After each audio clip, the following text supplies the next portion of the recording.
Welcome everyone. Can we start? Good morning. It's a great pleasure to see this forum come to life and be able to conduct this first debate. My name is Ana Carolina Szklo. I'm an economist. I,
Welcome to the first edition of the Innovation and Investment in the Bioeconomy in the Amazon Forum.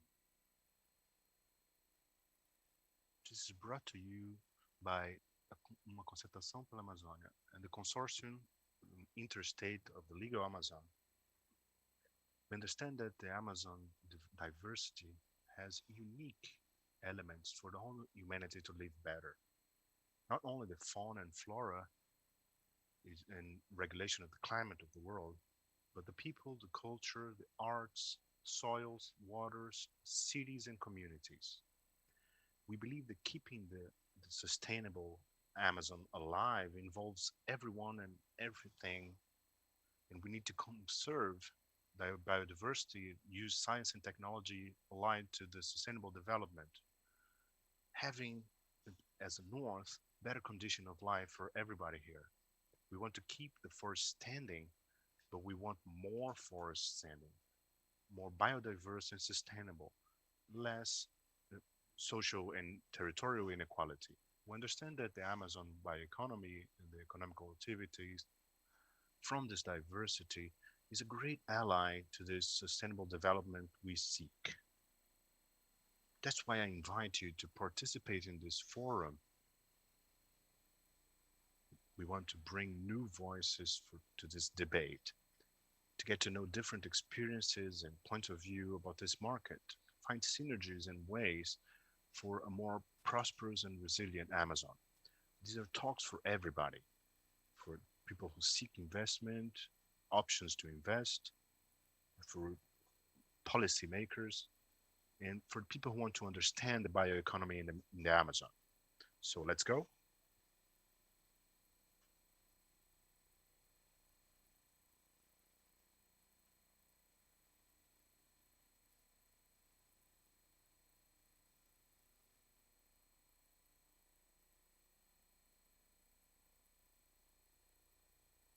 Good morning, everyone. It's a pleasure to start this first debate that we are having here in this forum, followed by the opening. There was interesting talk about the conceptual and how this comes to the Amazon. My name is Ana Carolina Szklo. I'm an economist. I work in the, for more than 15 years. I'm currently, I work in the Humanize Institute. It's a philanthropical institution allied to income generation. I think this panel was chosen for the beginning because we're talking about investments and we are also talking about innovation. So the idea is for us to discuss some of the financial mechanisms or innovators with the potential of leveraging investment in bioeconomy. And the idea is to bring a panorama of the state of these mechanisms and challenges with the social reality with the great biodiversity regions in Latin America. Some gaps of tools that are needed to promote opportunity when we can invest in the positive impact. I would like to invite Susan Seehusen. I hope I pronounced it correctly. She will bring a panorama of the different sources of investment in bioeconomy. Susan is an economy with a master's in forest science. She specialized in tools and strategy for the conservation and sustainable use of natural resources. She works in the United Nations Program for Development with focus in financing and biodiversity. She's the coordinator for the Floresta Mais project. It's for environmental services and conservation of the Brazilian Amazon. Thank you for being here today with us.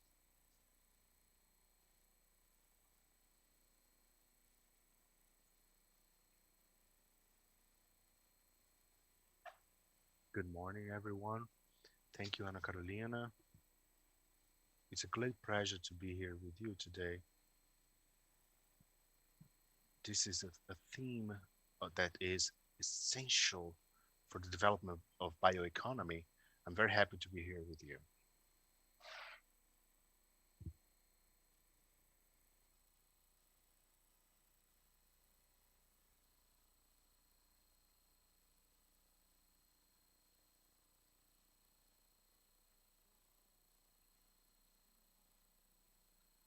So I will talk about the state of the financing of bioeconomy in the Amazon in the context of the Biofin project, of which I'll mention a little later. We are making the mapping and the financial mechanisms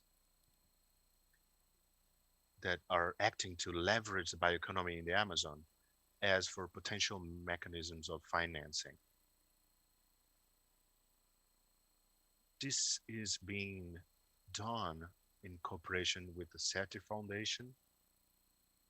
And here Marcos Barré is here to talk about this. About the Biofin project, the Biofin Initiative, sorry.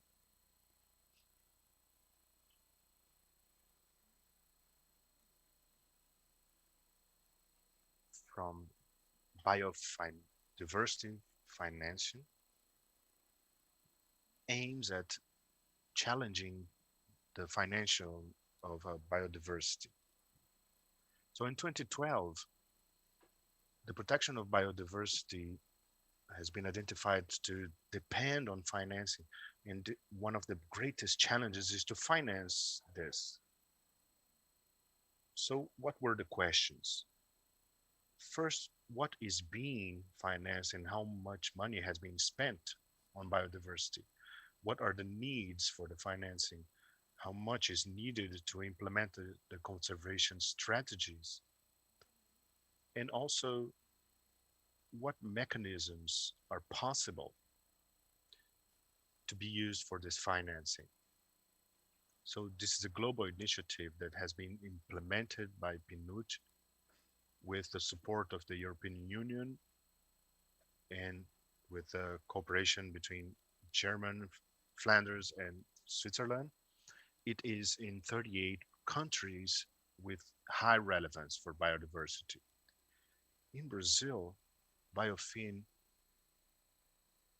had an initial phase from 2016 to 2019, which diagnosed in a national level the state of the biodiversity, studied how much has been spent and how much was being spent in the last years in biodiversity in regard of national policies, how much is needed to be spent to reach the objectives and the goals of the national strategy for the biodiversity and the action plan, and developed a mobilization of resources plan focusing on innovative mechanisms. So now we are in the second phase of the project. We have the aim to implement financing solutions that have been identified in the first phase. So in this context, the first phase was in partnership with ministries here in Brazil, and in the second phase, the focus is the Ministry of Economy. We have been developing some actions together with the government of the Amazon, and specifically for bioeconomy. So in this context of the project, we are doing this work of mapping this financing mechanism in cooperation with the Ministry of Economy and CERTI. So each step of this chain of production has financial disponibilities and needs, specific needs. So it's important for us to understand these steps so we can understand the needs along the way. On one hand, we have in production and needs for supporting it and benefiting and in the commercialization step, we need equipment, four-wheel drives, forklifts, and techniques for the first commercialization. And we have other needs for financing as infrastructure, for the benefiting. And training is also a need to train specialized labor. So along the way, we have different needs for financing. And a great focus of the financing in the last years, bioeconomy has been studied and supported, stimulated for more than 20, 30 years.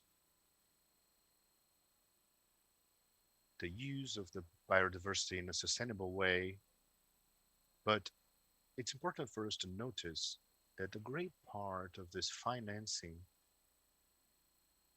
and the development actions have been focused to the base of the chain and specifically to the production process. I remember one time I took a trip. We were at Salgado Paraense. We met some crab. So he paid 2,000 reais as rent for a car, an old car. He sold the crabs, but he had no financing to buy his own car. So you see a bottleneck here already. On the other hand, if we think about the innovation steps, we have needs of financing that are different. So in the genesis process and the creation of ideas, for example, the perarucu skin, which has several properties and that have been studied, it's very flexible and strong. The perarucu shares the river with piranhas. So it has been studied for the creation of products as bulletproof vests, which are flexible and light and resistant, but other products, special products like Osklen sneakers, which is made with the perarucu skin. But for us to develop innovations based on the biodiversity, we need the genesis work. We need the creation of ideas and the product development and to study the properties of the biodiversity. So each step of this process requires different supporting and finances. We needed some angel capital who will invest resources that maybe won't get results in products that can be commercialized, but we need this generation of ideas. For example, the founder of GoPro, who developed the idea from a waterproof camera with a little Velcro and got the idea for the GoPro. So how will we create these innovations if we don't have this idea creation process? Many of these ideas will not have financial viability. It won't be commercialized. So we need to invest in these steps. In our work, we mapped very widely these mechanisms, these financing mechanisms. Several of these are focused on bioeconomy. 27 of them already act on bioeconomy, are not specific, and 48 which have this great potential to generate results for the financing of bioeconomy. It's important for us to notice that between these existing mechanisms, we have a focus working on the base of the chain. It's focused a lot on the first steps. We know the people who work in this area already know, but it's important for us to notice that we have a great gap between the potential mechanisms that are still not being used. We have a lot of financing in the primary production and the base of the chain. But this is innovation process that needs a genesis and origination and the development process. We have a huge gap here of financing mechanisms. So it's interesting for us to notice here who are the financing actors. In the base of the chain, we have a lot of public financing, national public banks, philanthropical financing, and the international cooperation are the main actors here. So in the base of the chain, there's little space for private resources because it doesn't have a clear financial return. In the genesis, there is a need for investment in the research and development, but we still have this gap here.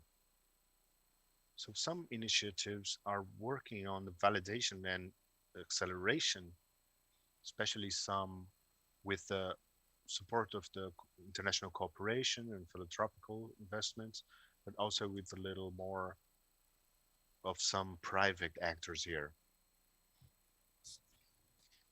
I think this is interesting because we can see 3 layers of what we are seeing. You bring an overview of what are the needs and the different needs of financing throughout this chain, and then how the different types of capital are distributed in each one of these steps. And then we're going to understand, you already started talking about the innovation process that Marcus is going to complement. But the financing itself, we can notice in the mechanisms.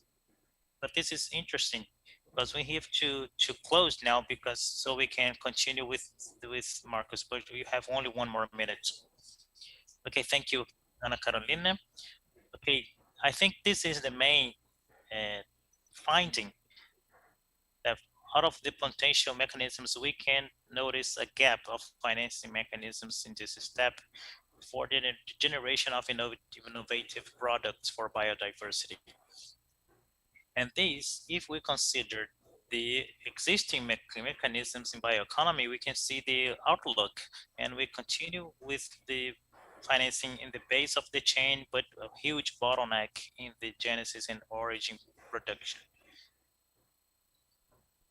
We made this mapping of what mechanisms are in place and with the nature of the resources. Because of the time, I'll have to skip this part, but I think that the main trends are related to the innovation are that we need to work in innovative mechanisms that can reach these results so we can close these gaps. The public policies are essential to drive and escalate innovative instruments, whether it is to bring appraisals and reducing of risks in bioeconomy and to leverage the research and development among others. And finally, I wanted to show you that from this mapping work that we cannot go ahead and get into details now, but we created a database for consultation that from this database, it's possible to select here from each step of the financing needs, we can see what are the players that are working on this area of financing. This is a wonderful tool for analysis and a tool for those who want financing so they can research financing sources for their own businesses and their development of products and the development of bioeconomy. Thank you very much. Thank you, Susan. I thought it was interesting because you started in your speech bringing some challenges about financing of biodiversity. And when you talk about bioeconomy in the Amazon, we can only change words. We are talking about the same things, but in a wider spectrum. We do not have a lot of information about the financing flow and the volume of investments that is being put by philanthropy institutions, multilateral institutions, public sector, private sector.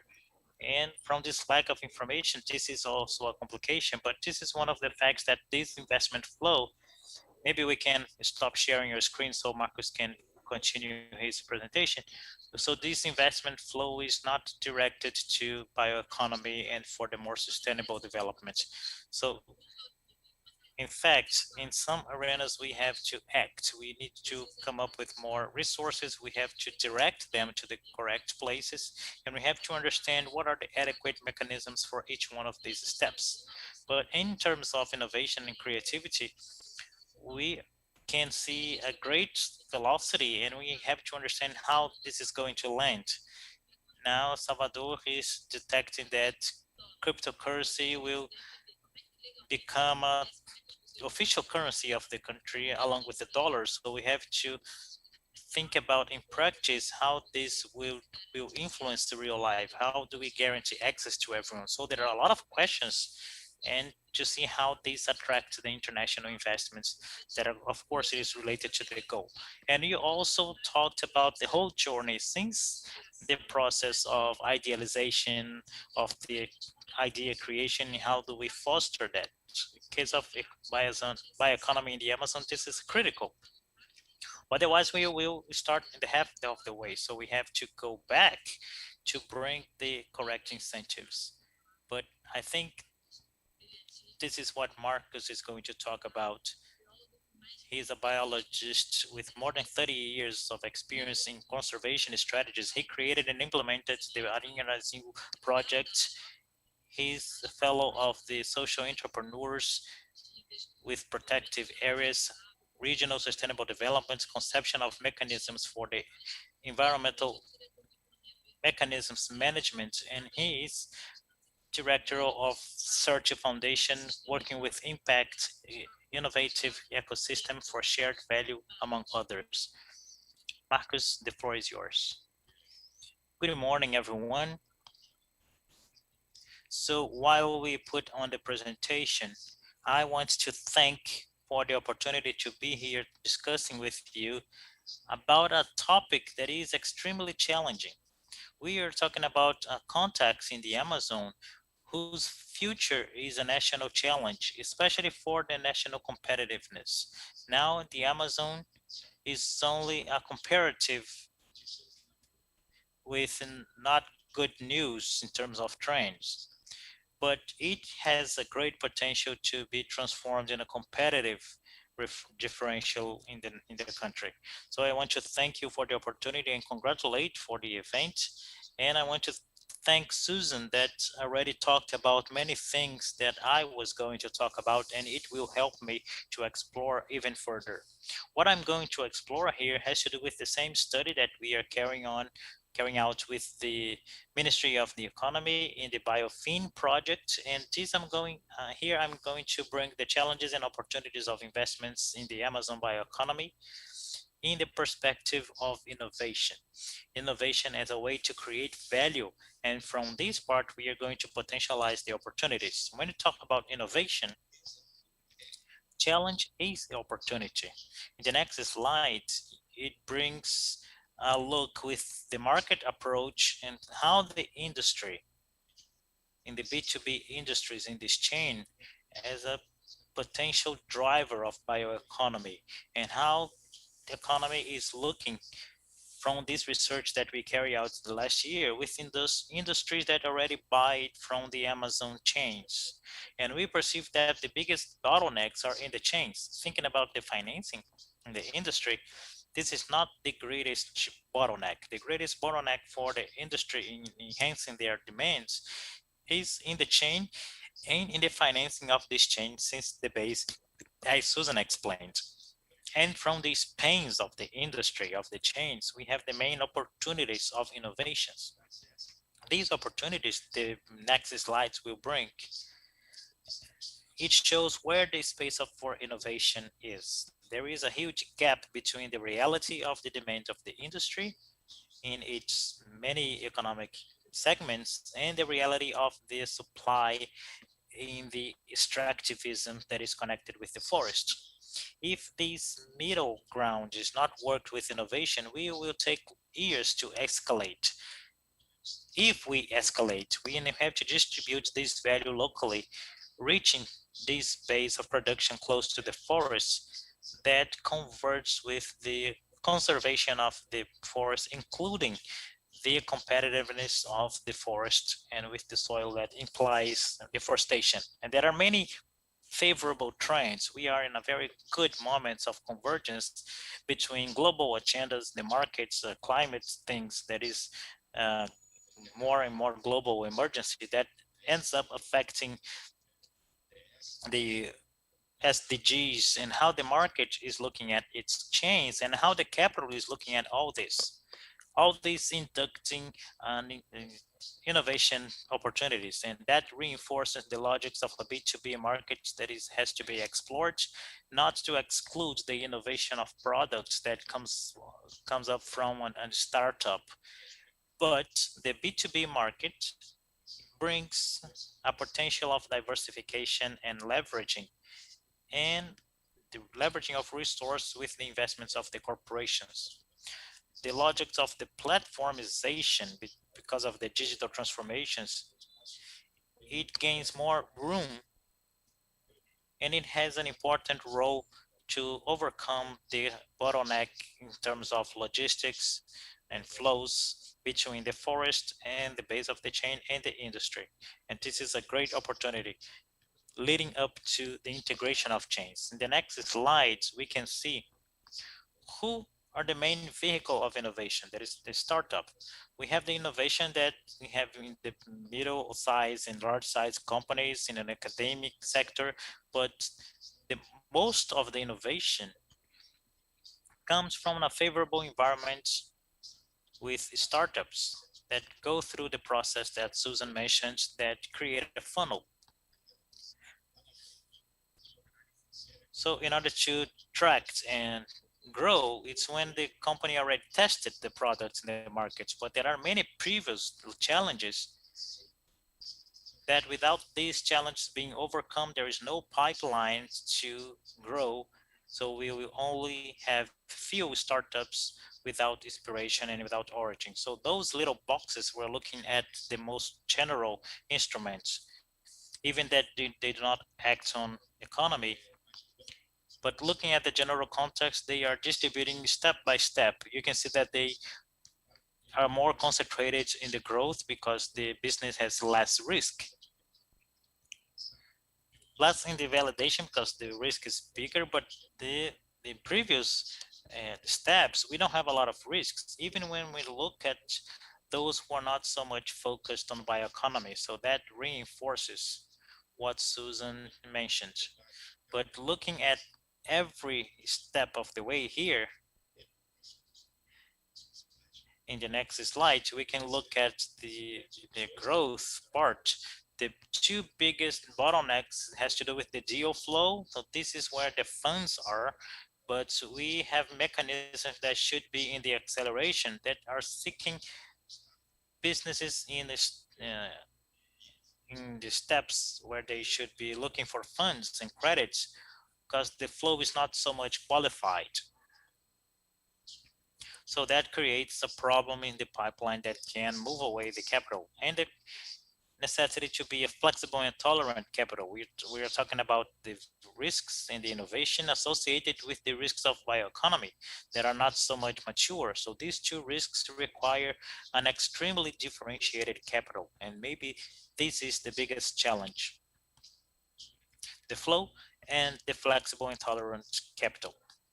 Now in the next slide, we can see the validation of the acceleration, where the accelerators and other instruments that help to validate these products, the challenges are the same, but the risk is higher. So we need even more flexible and tolerant capital. The national data for startups in general show a great challenge for every sector. Out of 10 startups that reach this step of validation, around 1/4 of them will receive funds investments. So this is a real funnel. We have the estimates that in order to generate 40 startups reaching this level of attraction of investment venture capital, we have to act on the step of inspiration, mobilizing 40,000 talents in order to arouse this entrepreneurial vocation with the purpose of for the forest. Now, very quickly here in the origination, in the next slide, shows the reality that Susan mentioned. When we look at this moment, and there is a very interesting thing, that the risk is so high that the non-reimbursable capital is the main one. But these days we launch characteristics of the venture builder that helps to structure the business since its knowledge. So it is a mechanism that gets all the steps leading up to the attraction of investments later. So this is essential. Without these mechanisms, and before discussing this approach of the ventures will help to grow entrepreneurship, and also the role of mechanisms that help in the scale growth of startups. So there is direct investment in some of the ideas. There are mechanisms as a spark that open this general call when business with these characteristics can participate in the process. So they enter this sequence of processes qualifying them to go to the accelerators and to funding. So finally, so this funnel is really impressive. These numbers are impressive. And what you bring about the pipeline, it's a little worrying. We are still far from being able to set the pace so we can really escalate to see it grow. I will ask you to wrap up your speech so we can hear some of Daniel here ahead. You can jump 2 slides, please. One more. Yes. This is a general look of this distribution of the actors that are positioned. And in the first steps, there's a big bottleneck where you need a lot of effort. The resources are fewer. You have to create a huge diversity of options. So this bottleneck is natural. We have to start with a lot to reach what makes the difference. It's part of the process. This is normal. But the big bottlenecks here, looking at this set here, maybe we have this moment with a lot of people moving, but we need to integrate mechanisms. If we are able to bring this to the public policy scope, which use like PNDS, etc., and attract industry and big companies as investors in the whole chain, we can make this leap of acceleration as needed, as you mentioned, uh, how far we are to being able to escalate. We are in the right path, but we need to escalate this process. So one more slide, please. Yes. Today is being launched a website, jornadaamazonia.org.br, which shows a little of an initiative involving several actors, which looks at all the moments in the journey. So if you're a talent, if you're a startup, this is the focus. These users of the resource to generate innovation. So you are invited to get to know this initiative where we have options for you at this moment. This is a demo that is online from today. Thank you. Excellent. Thank you for sharing. And a lot of what you brought since the beginning, the challenges actually are where the real opportunities reside. One of the things you said when you said about the integration of chains is absolutely important. We're trying to structure ourselves to bring some of the chains of the Brazilian biodiversity to have credentials worldwide as being part of a more fair commerce. This opens a new array of options working with exports. We have this quality requirement throughout the chain. So again, this financing issue that has been talked about, we see some potential. The slide where the logos are positioned in each of the steps shows a lot of potential that is not even there yet mapped. So today, if we look at 2020, if we look at the green bond, the social bonds, sustainable bonds market, $700 billion. In Latin America, it's not 2% of what is being invested in bonds. So we need to attract capital to the Amazon for us to be able to direct, because with successful programs today, we can accelerate 5, maybe 15 startups a year, and it's still very little facing what we have, thinking about this 40,000. The funnel is natural, but we leave a lot behind. We need to improve this process so we can have the output of the funnel a little more. Thank you, Marcos. I would like to invite Danielle. Danielle launched recently a very interesting study surfing this new green wave. Let's hope it's a very high wave for us to surf. He's a graduate in administration and liberal arts in Santa Monica College, specialized in theory U and innovation and prototyping. He's has a 15 years experience as impact print entrepreneurship. He co-founded AOCA Tours in 2009, AOCA Labs in 2013, and ventures in, so we can have a little more of a entrepreneur opportunity. And as Marcos identified in the innovation and Susan said about the capital distribution, let's take a look at your materials so we can help complement this talk. Thank you, Anna. Thank you for the organization and the realization of this event. It's very necessary. First, I'm very grateful and honored to speak after Professor Daré. This is always a class, And he makes our work very easy because he helps to structure this setup of where we are and what we are missing. So my experience in the Amazon started 15 years ago. I worked with sustainable tourism. So I got to know some of the deep Amazon, some rivers and indigenous communities and riverside communities. So I had this cover to try to show some of the value of the Amazon through ecotourism.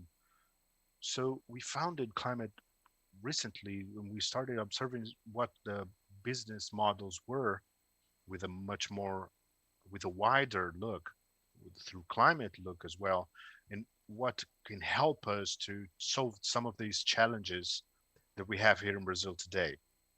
I'll focus today on the green wave, which we launched at the beginning of last month, which now is a movement that intends on having some opportunities of investment to learn uh, about the climate impact in Brazil. I'll share my screen here. This website is available. This content is available for all on ondaverde.com.br. And also to thank everybody who helped us build this.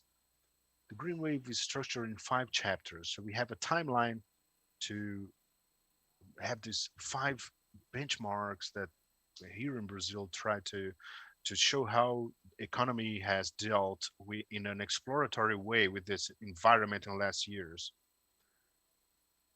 So we have a view on how business can generate an environmental positive impact, but not only to focus on the negative ones.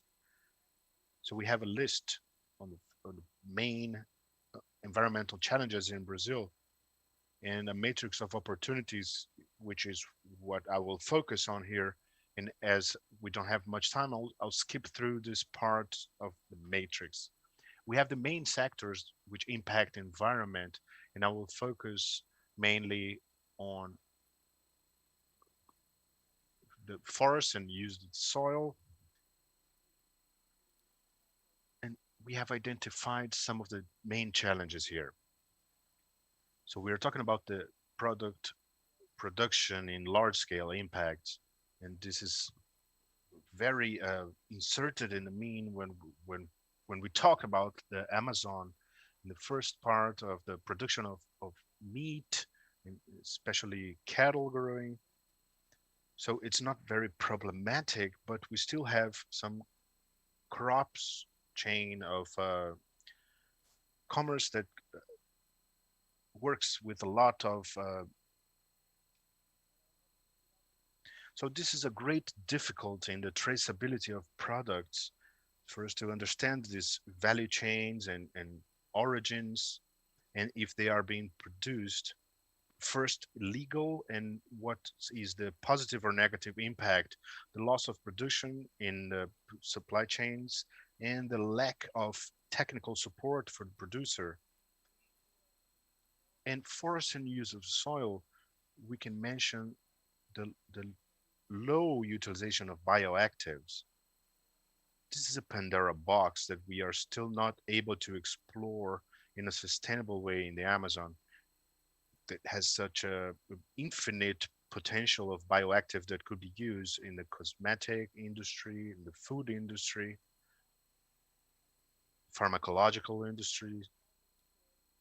The lack of credit and financing in agroforest business, and also business models who can help recover degraded areas. These are some of the challenges. When we ask the specialists which solutions among these challenges we can focus on, what business can do, we have a filter here with the bioeconomy lens. These are some of the solutions I want to mention. So businesses that have scenarios of forest conservation, business that can develop machinery for agroforest systems, especially in little and medium scale, in the big chains of values, the creation and strengthening of financial instruments for projects of renewable energy. for several projects, especially in origination and the first moment of this chain of innovation, and then solutions of logistic integration for the selling of agroforest products. I'll open a parenthesis here. This is one of the solutions that some years ago, a couple of years ago, we were provoked to face this. So inside a project that has been done for a long time with the acceleration program, has been identified that many of the little entrepreneurs that create products in the bioeconomy of standing forests face difficulties to access the market. So with the support of Valley, of Humanism, and a series of organizations to have some solutions to some part of this challenge. So I'll show here briefly the Amazon em Casa, Floresta em Pé. It's arose from this lab. So we have little time here, so I won't focus a lot. We understand this is an example, this challenge. It's very difficult for one organization and even a partnership between two or three to solve such a complex challenge. This could only be done through collective action. And we have great distance, little scales, pulverized production, and lack of appropriate infrastructure, what results in less competitive prices. So we have a movement with more than 50 organizations to try to build solutions. And to make a long story short, we try to build this mechanism to generate real and measurable impact in the region from a series of services. I'll skip here to some of the businesses that have been benefited in the pilot stage and some of the priority chains. So what we ended up building, now it's in the scaling phase, is several services that can be offered for the entrepreneurs. Commercialization logistics, the first leg from the forest to the emission polos, unitization of sharing cargo, so we can check the real impact of these productive chains. In the middle of the way, sharing storage, handling, negotiation of freights, and the study of the logistic chain of each entrepreneur. And in the last leg, B2B, B2C, many of these entrepreneurs ended up having to do everything from producing the product, involving in the planting of the cacao to make chocolate, for example, until the packaging and the commercialization. So it's very important for this to be done collectively, developing commercial intelligence in B2C, connecting with marketplaces and opening new marketing and marketplaces. And so the highlight of this project is a partnership that happened with Mercado Livre and also with Aposta Brazil, which has been two great partners. So several of these producers have free shipping from Manaus to São Paulo, for example, and are because of that are being able to open their stores and to make it viable in the pandemic. It has been fundamental so they can have different points of commercialization. So now we are trying to scale this to reach at least 50 entrepreneurs. So this is an example of what we call collective action. And I would like to finish quoting Professor Daré, because we have to try to integrate these different mechanisms in the innovation process. We can use the metaphor of building a jigsaw puzzle how they fit together, and also try to think of a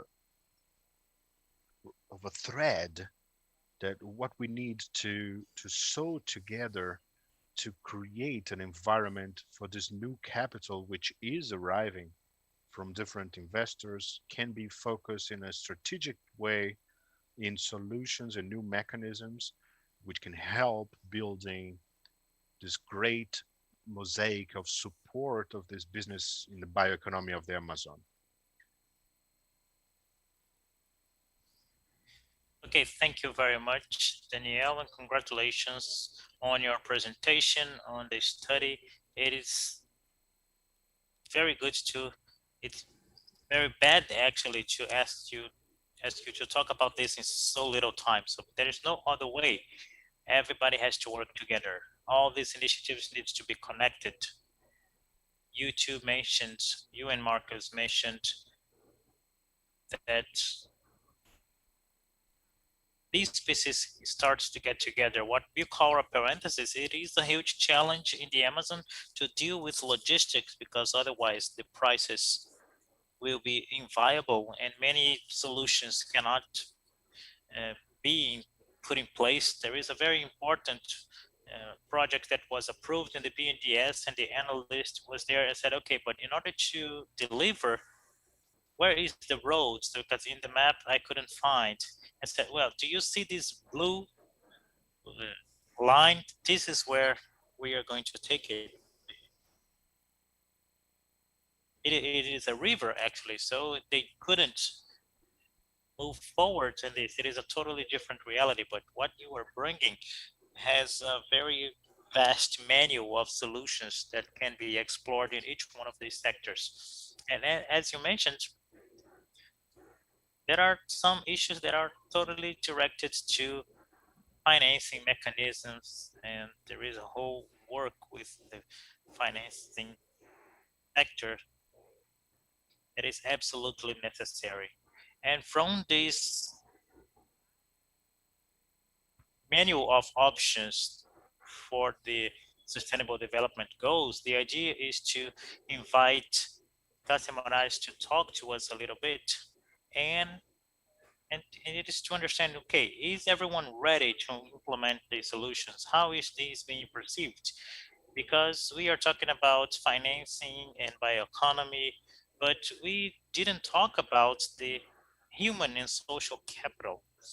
When we talk with the technological companies, they are human-centered. This is our differentiation. The rest will be optimized, but what are the capacities that we need to have in order to act on this area? So Cassia works in the International Cooperation and Environment, focusing on climate change and sustainable development. She is a founder and CEO of the Real Climate Leaders and Master of Public Administration and Development for the University of Columbia and Bachelor of International Relations in UNESCO. But I want to hear from you, the youth. Are they ready to embark on this journey? What is the discussion of future of work will land? Thank you very much. And I'm going to share my screen now, but I think the order of the presentations is wonderful because as it was mentioned by Marcus, that out of the ventures in the step, I think the youth climate leaders will bring the first steps, the initial steps. And it's important to talk about this now because it's very common for those who work with the Amazon to perceive that most of the people that comes to talk about innovation, they come from outside, and many times the implementers are coming from outside of the region. There are many young people that wants to work with this topic. And so one of the challenges that we have, this is one of the reasons that we created the Youth Climate Leaders, is to transform this climate crisis in an opportunity to combat, to fight structural unemployment, to put young people in the bioeconomy. There is no region of the world that makes more sense than the Amazon to do that, because the young people from this region would benefit from these trainings to be the implementers of everything that we are working, everything that we are talking about here. We saw that with the pandemic, this is even more clear how the young people, in the case of Brazil, the unemployment reaches 31%, but it also in Europe. So they are being the most affected population. And how much the emissions in Brazil do not generate wealth, because this article that is being highlighted that we published in March, we got the data from the SEC disclosed about the emissions in each municipality, and we put these in comparisons because people see the absolute numbers, but they don't understand the size of these issues. And it shows that most of these emissions were given to municipality that contributes not so much to the GDP and with fewer populations. So we got the 3 municipalities that contributed the most to greenhouse effects in Brazil that were in the Amazon. 3 municipalities. Out of the 10 greatest emitters, 6 of them were in the north region, close to the Amazon. So the main one, São Félix de Xingu, this municipality, for example, the emissions of this municipality, according to the SEC, was 29.8 tons of equivalent carbon, whereas São Paulo, the biggest city in the country, emitted 18 megatons. So it is important to highlight that the GDP of São Paulo is 700 times bigger than this other municipality, and it has 11 million inhabitants more. So making the math, we see that São Félix de Xingu emitted per capita 25.3 megatons of carbon equivalent per inhabitant, whereas São Paulo 1.6. And the country that most emits by per capita, that is Qatar, this number is 40. United States, it's 16 in the same math if we divide by the population. So these data demonstrate that the Brazilian emissions concentrate in less population and less inhabitants, and they are not generating wealth. So at the same time, Brazil would be able to reduce these emissions with less sacrifice than other countries, and in investing in bioeconomy with the purpose of reducing social inequalities and preserve the forest and enhance and expand this forest coverage, as it was mentioned in the beginning, it is an incredible opportunity for the countries with smaller costs. So in the opening, the WRI mentioned the study that we used as a base, that is the low carbon economy and the bioeconomy that has a great potential for the country, for example, to generate more than 2 million jobs in 2030 than the current scenario, the business as usual. So summing up, we defend that an intergeneration movement can transform our society and accelerate the transition to a fair economy. So we are a global network that started in Brazil. And this is an interesting to say that it is a challenge to create networks and global projects to come out of Brazil. And we are in more than 20 states, and these are in black, including Amazons. We have more organized hubs from our youth. So talking about these these 2 first steps that were mentioned by Marcus of development, we focused on the beginning, that is to prospect new initiatives, and that depends on the training, and also to originate. I was in another European Union event and where they mentioned how much the training is seen as a decoration. It is nice to have, but nobody invests on it. In the case of Brazil, without training, without qualification, our population, especially the young population, will not be prepared to implement the solutions that we are discussing here. So the first step that we defend, that we call the climate training, that is one of the pillars. We have many courses and workshops and services related to this, the YCL course. We have scholarship focusing on the Amazon population, among other alternative actions. But we have short duration courses. We are talking to our partners, and we have to go to, to take 2 steps back to go to school. Our target audience is the professional young people around 25 years old, but we perceive that there is a high demand of teachers in order to know how to teach the climate crisis to their students. So this training has to start before, and one of the reasons that we are here is to launch the climathon that we are going to launch with partnership with a Danish initiative, this climathon will focus on the challenges of bioeconomy in the Amazon region. So the enrollments are open starting today. So along with the forum, we are launching and we are seeking partners for the awards and the second part of the ecosystem. But if we are training these youth and at the same time helping originate new ideas, we need the support of other players that work in the region for after these ideas were more lapidated in this climathon and the other initiatives, other partners can join in subsequent phases of this entrepreneurship. So this is the website if you want to enroll. Our website is also available, and the climathon will take place October 2nd and 3rd, totally online because of the pandemic. Our second pillar that is more important, even more important to continue this training, this continuing education is the network. So after the training, the young people starts to integrate this YCL network. We have 50 partners, 500 fellows, and 70 mentors. We are in the beta version of this platform that I plotted here in the slides. We are going to open this to the audience in this year. And professionals from the area and practitioners can be surprised with new courses and discussion forums and disclosing the spots and the access to professional experience. This would be this professional reallocation in large scale. At first we proposed for the Amazon region, we are proposing to capture new opportunities of employment, but these 3 steps. First, we map the opportunities that will come up from the green recovery and climate transition in the region of the Amazon. And from this mapping, we have to understand which professions will emerge or be enhanced in this transition and what are the bottlenecks.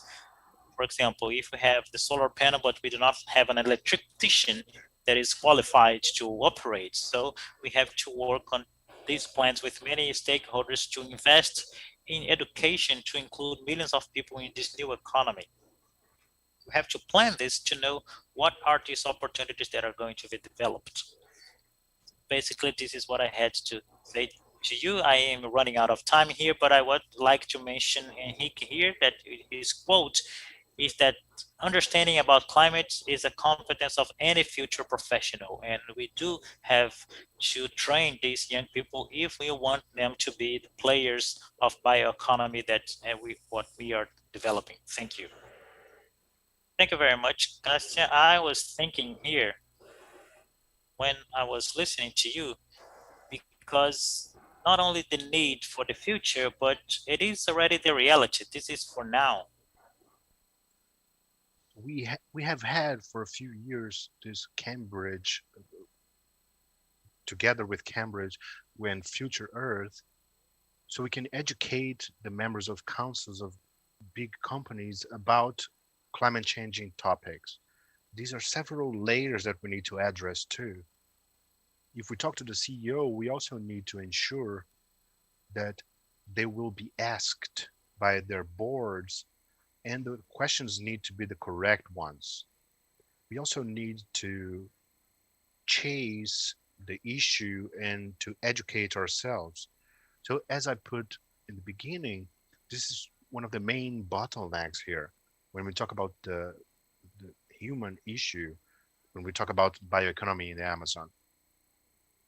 There are consultation processes, but this is always a last step when we are closing the project, but it should be in the beginning, so we can in fact introduce, and what Marcos said about the innovation process and what Susan said, it's in the base. The solutions that Danielle presented, where these ideas come from, so we can try not to repeat ourselves, and we need innovating solutions.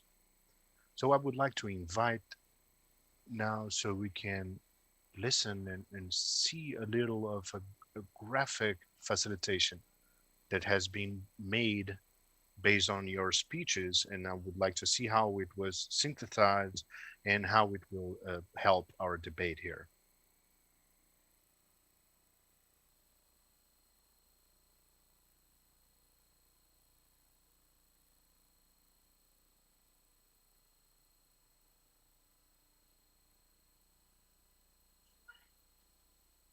Hello, good morning. I'm sharing some of the graphic systematization of today's content, the current scenario and challenges. So we have the Biofin work, the Green Wave Initiative with the challenges and building of solutions, the bottlenecks observed, the integration of chains, the great gap between supply and demand in the base of the forest, some sentences that are called attention here that you brought. And the last speech that we had, it's going to be in the new panel. I'm going to show you here now about the matter of understanding the opportunity that the climate issue brings for the professional formation and generation of opportunities and the formation of youth, and this using of all the generations for a common movement. Basically, that's it. We are still organizing everything here, but soon you will have access to these panels on the website of this event. Excellent, Clara. Thank you. This looks great. So we close this first block of presentations, bringing some more light on the climate issue, as Cassia put it, and the importance of training. And not very far from this, if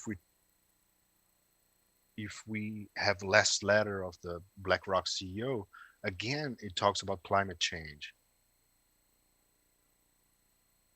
with a little different bias. We try to focus on the speed that is needed for this to happen.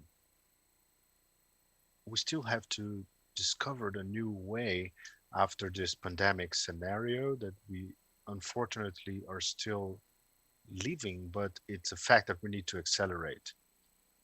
So now what I would like from you, with the several perspectives that we are working here today, what are the necessary innovations and which are possible that we can really lever this investment in the Amazon bioeconomy? Where do we need to innovate, when, and how? Susan, can we start with you?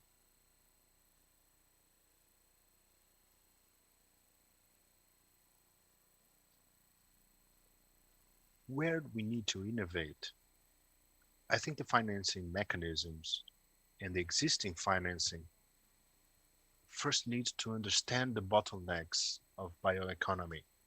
And we talked about this here, about the bottlenecks of the capacities that are, it happens throughout the chains, and actions and financing are needed so these bottlenecks can be solved. We need to look at the financing mechanisms at the base of the chain and understand why they are not reaching the public, the target public, and how to get the target public to get to know what they need to do to call attention for their cases.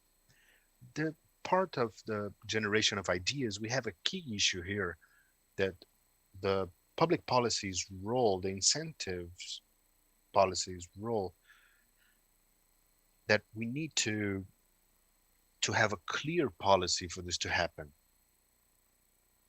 We can see other models of how this environment has been generated and how to develop this environment. But the key issue that I see here, I've been in the area of bioeconomy in the Amazon and talking about sustainable chains for 20 years, and we have to look about market insertions, and we have to develop businesses that are economically viable. And how to develop these businesses? It needs to be viable economically speaking in all the steps of the process. Maybe the idea development part is a little less, but why do we have private investors? We still need to strengthen and develop the bioeconomy so we can receive this type of capital. This is our greatest challenge. Thank you. Excellent. I thank you. First, when you mentioned that the investment doesn't reach the base of the chain, that we need to strengthen the target public, there are two main issues here. There's a long-term discourse from the banks saying, where are the new projects? Which are the good ones? We see good investors that want to invest in the Amazon, but have a volume of capital that is not compatible with some of the ventures. So we have the gap in both sides. The investors are also not able to reach. Sometimes the ticket is too small. So we need to organize it better to attract capital, as you well put in the beginning, to understand where the types of capital are important along the chain, so we can organize this in a better way. You also mentioned about public policies and even the development of financial mechanisms in a more innovative way.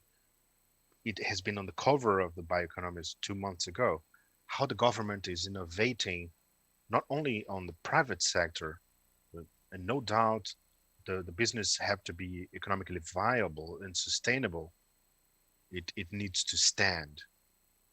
Would you like to complement?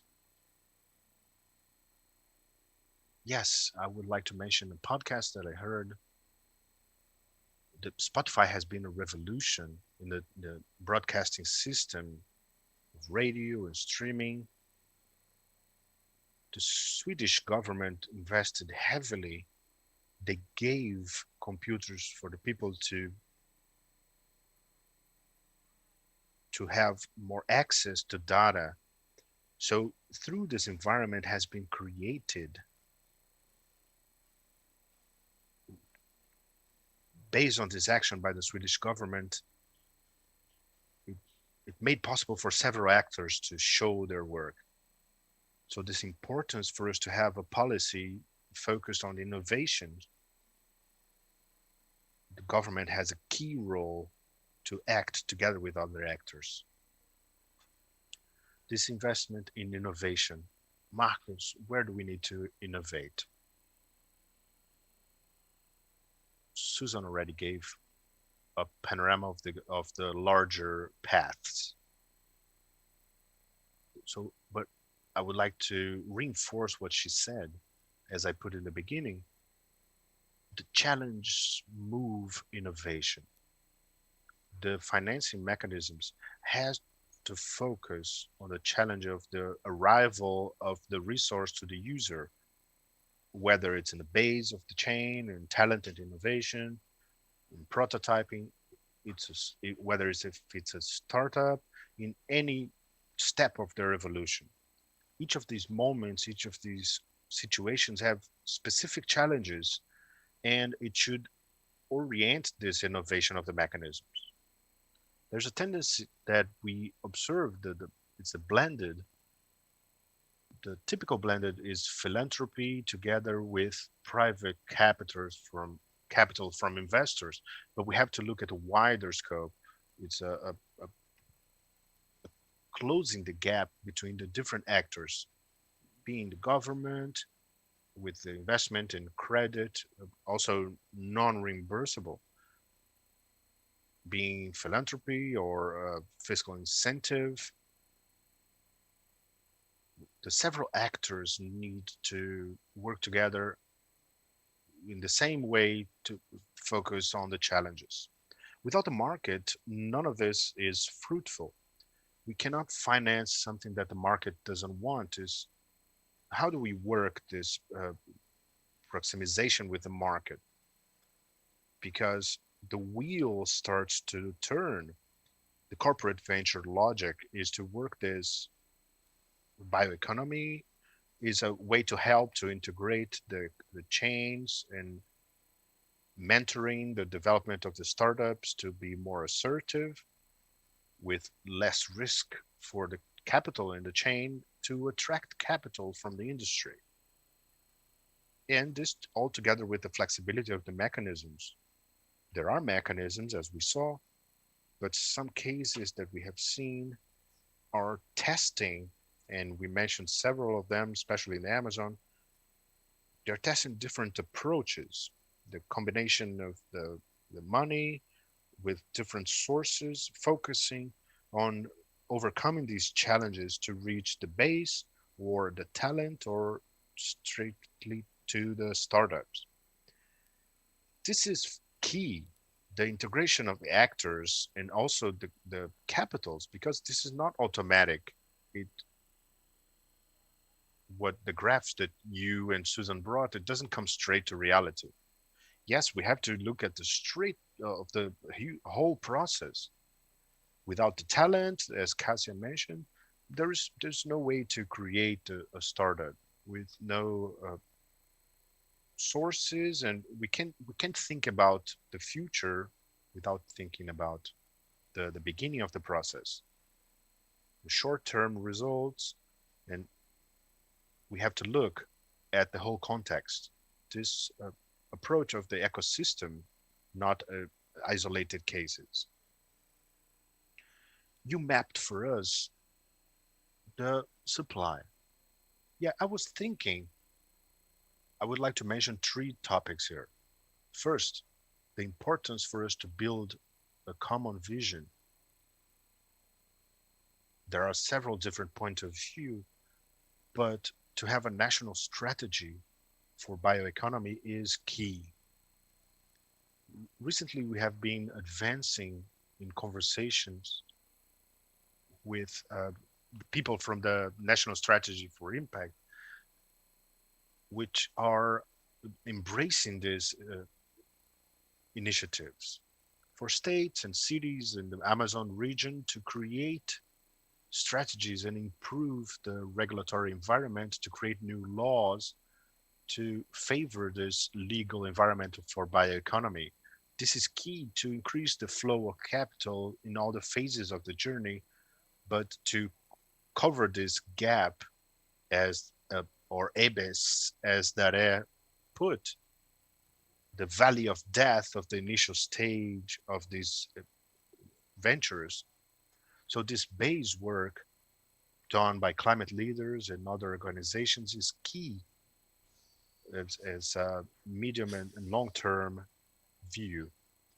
We have to calibrate the expectations, the risk return impact logic. This tripod of investment is key. It needs to be done based on reality. We cannot try to apply a logic from the Silicon Valley of Israel. It won't work. We need to consider the human capital and natural conditions of the region so we are able to create new innovative instruments so we can equalize this return impact logic, and this is fundamental. And we need to look more at the point of view of the work that is being done. We have a lot of them talking here this week in this forum. The Lab Amazon is a good example, but Synapse Bio as well, Marca Amazonia, they are examples of how these labs, how this effort is fundamentals for us to solve some of these systemic bottlenecks. So we have to crack our knuckles because there is no silver bullet that can change this reality. I think this is my final note here. Yeah, it's not from this direction. It has to be the opposite direction. So what other countries has, all the conditions that Brazil has looking at this biodiversity and this huge territory and the challenges that we have to be able to equation this coexistence. This is what we're talking about. It's not about bringing, of course we have to be to markets, we have international experience and we are not starting from scratch, but who would be better positioned today despite everything in order to develop this? I think it is Brazil. Cassia brings some other elements. Well, I think that it's worth reinforcing that this bottleneck, this initial stage, because it's more difficult to prove the return on the investment. So for example, if I train a young person in 2018 and this woman becomes a reference 2 years later or becomes a minister of sustainability in 10 years, until she gets there, and even when she gets there, it's difficult to quantify that. So this was the value of this, how many reals. So we have to think about what type of donor or philanthropic donor, or we have to mix philanthropy with the companies that work with the climate. So what we are doing is to facilitate the lives of everyone in terms of climate. So we are doing this base training and then a continuous education in the specific areas. So why not these renewable energy companies and other companies cannot donate specifically, that knowing that this is an investment, that this will facilitate our work. And we have a partnership with BRI that talked about in the beginning, that we are creating a network that will be easier to hire climate professionals from our network, because this is a focused network. And in the beginning, the youth climate leaders, we were thinking as an NGO, it became a hybrid organization because we are selling our trainings for not captured since the beginning what would be necessary to offer this for free. But the demand is huge. So why not in this moment not offering more scholarships that we still, since we don't have capillarity. And I was told is how much the ticket is low for a young entrepreneur. So why not make partnerships with those who run the funds better for young researchers? So we have a good climate, we have good initiatives that are selected, and other partners in the ecosystem can work on the continuation. So we have to work systemically, and we didn't mention very much, but we have to talk about how much we time to develop. It's not a lot. So when you talk about climate, bioeconomy in the Amazon, everything is for yesterday, as the yellow documents used to say, documentary used to say. So we have to integrate all these players. And in order to do that, we can invert these logics of entrepreneurship. That's only the free initiative to get brilliant people that eventually they will have an idea. So why not getting these brilliant people and put the problems on their hands now? So one of the bottlenecks of that we have, so we need this, we need to solve these problems starting instead of starting from scratch. We have to come up with new initiatives. But we do have specific problems. We have to gather academic sector, young people, and the companies to solve the logistic problems in one city, for example. And we have to think about innovation in terms of fellowship. If we perceive that entrepreneurship, but who is the expert in bioeconomy, who is the expert in climate, so the financiers or the funders do not have more consultancies, and so they can work in scale. I think these are some of the things that we can think of besides these large scale investments with larger tickets. Exactly, we are talking about development, so we have to create shortcuts. And whenever we talk about innovation, we end up thinking a lot about cell phones, computers, technology, but innovation includes all the process, all the stages in the organization, in the process, in the establishment of the connection between the players. So you are totally right. I didn't want to close the panel without answering the questions that came from the chat room. We can send the others to you, but the document that Susan presented aroused a lot of interest. They asked about the forecast and when this will be available to the public, when would it be possible to access this data. One of the questions that came to Susan is that the capital demand is available, but in which volume, and how does this connect with the Amazon? And lastly, how the startup, can you address some of these issues? So about this study, this will be available soon. We are in the final steps of review, so we have 1 or 2 months in order to publish. If you are interested, I don't know, because I cannot see the message from the chat, but I don't know if we can take notes of the email. So if you can help me, you can put the information about the website of the Biofin in the chat room, maybe in the YouTube. Another important point on how to access is how can a startup can access in this tool, this mapping tool. We have one more source of information that we have access. But from the research, we can use the filters in the database and understand from the filters who are the players that are working on this area, and then you can see the links for the initiatives and all the concrete informations. For example, for startups, you have the programs of acceleration. And then it has to be through the link of the institution. But there is a link in the tool. Marcus can complement later. And about the other question, we included that there were many different mechanisms, but there are many challenges related to these mechanisms. Ana Carolina brought some challenges, and Marcos, there are challenges related to the supply of the offer of financing, for example, the offer of guarantees to offer credit, and challenges that to those who wants to take the credit, the ticket issue also. So we are going to carry out some analysis about that and about the volume of resources available and the tickets and the value that is offered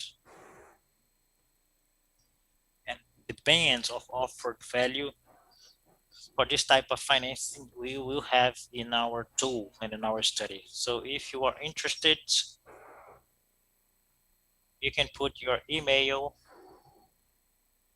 and the updates in the website of Biofin.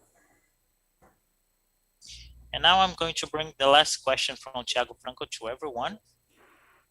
And then I will ask you to give your final remarks with your answer. So the question is, how do you evaluate the tolerance to risk of the funders for the chains and the products of Amazon? And maybe with this, we can talk about what are the concrete actions that we can implement from now on? What are the next steps? Marcus, you can continue. Well, most of the mechanisms, if you see in the classifications, are not so tolerant to risk. And that's why they concentrate in the end of the funnel, because the risk is lower. Maybe this is the secret why there is a difficulty to access these resources, because when you are going to apply this in a project, it's not necessarily these projects will be mature enough or they will control the variables of risk associated to the market. So there are two problems here. One is the maturity of the proposal of financing of the project. And the other is the tolerance, the effective tolerance to the risks. We are summing up risks here, the risks of innovation in the bioeconomy with not so much structured change. So maybe this is the final design of everything that what we talked about here. So how do we combine the money without looking at the return that will help amortize the risk for the whole chain. So that typical money of the market will feel more appetite for joining. So this is less tolerant to risks. This composition is the greatest challenge that we have to face. What about the creation and for this to happen, right? Danielle? Well, I think that everything was already said. So what I wanted to leave here as a message is that this is our main vacation as a country in order to embrace the development of these bioeconomy chains. I think I'm only going to reinforce the point that we have to build these logics of intelligence among these different intelligence that complement each other so we can amortize these risks in many ways and inject resources. We still need a lot of resources, both for structuring of the chains. Besides, the research have already shown that there is a considerable amount of investments in the origin and the genesis and the early stages of the innovative chain. I'm not going to repeat myself. I'm just reinforcing everything that was said. Okay, Cassia, your final remarks. Well, I agree with everything that was said. We have to think that we as an ecosystem, it's like the Avengers. We have a great work. Everyone has their own superpowers. If it is not for the youth climate leaders, I have to work with climate ventures or CERTI. So we have to talk more with ourselves. And if we have a request from each one of us that we cannot fulfill, we can give this to the other partners. But this issue of training, it reduces also the risk because we are talking about this with companies of solar power. They want to donate to the Amazon, but many communities that they wanted to donate to the panel, there is no one to repair this panel if there is a problem. So maybe this training can be followed with the community so they don't need to bring a person from other places, other states that will bring more cost than the panel itself. So we have to think about how this would happen in practice. It makes sense. Susan, do you have a final remark? Yeah, I just want to compliment. I understand that it is important that we have conjunction of the performances of all the players, and as everyone mentioned here, to look at the development of Amazon with this look of innovation, of new trends, because we insisted a lot in the policies, in acting in areas of the bioeconomy chains and in the more traditional regions, but how can we seek new innovations? And I think that talking about youth, the youth leadership are very much interested in being integrated to the processes of digital inclusion, innovations. And I think this is an important path to follow so we can seek policies that will direct this and as an integration of many players, as Marcus said, the financing. And I think this will bring an interesting future to the Amazon. Besides conservation and development. Okay, thank you. Thank you very much. I think this is one of the models of Nigel topics. This the high-level champion of COP26 that will take place in Glasgow always brings the expression of radical collaboration. And we need to translate more and more this title to Brazilian Portuguese. This partnership is among investors and philanthropy institutions, but this has to be better structured so this chain work out. Thank you very much, everyone. And I will be available here so we can continue to the actions in the debates. Thank you, everyone.